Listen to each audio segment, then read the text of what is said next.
हनुमान जयंती खत्म होने के बाद हनुमान जी और महादेव एक गरीब पिता और पुत्र का रूप लेकर धरती पर आए। दोनों के कपड़े फटे हुए थे और पैरों में चप्पल नहीं थी, लेकिन दोनों के चेहरे पर एक दिव्य आशा थी। सबसे पहले वे दोनों एक बहुत बड़े हनुमान जी के मंदिर में गए। मंदिर में बहुत भीड़ थी। लोग माला और प्रसाद लेकर हनुमान जी को चढ़ा रहे थे। शंकर जी और हनुमान जी एक सजे हुए युवक के पास गए। शंकर जी बोले, बेटा, मुझे और मेरे पुत्र को बहुत भूख लगी है, थोड़ा सा प्रसाद दे दो, भगवान तुम्हारा भला करेगा। युवक ने घूरते हुए देखा और बोला, अरे बाबा, यह प्रसाद भगवान के लिए है, तुम जैसे गरीबों के लिए नहीं। इतना कहकर उसने उन्हें धक्का देकर लाइन से बाहर कर दिया।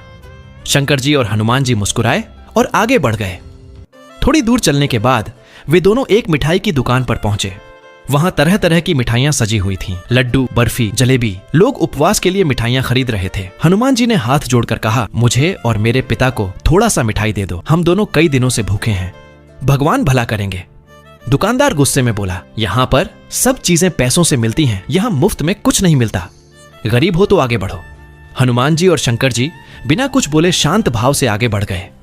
अंत में वे दोनों शहर के किनारे एक झोपड़ी के पास पहुंचे, जहां एक गरीब दादी सूखे पापड़ बेच रही थी और दादी के पास सिर्फ एक वक्त का खाना बचा हुआ था। शंकर जी ने शांत भाव से कहा, माँ, मैं और मेरे बेटे ने सुबह से आज कुछ नहीं खाया, क्या कुछ मिल सकता है?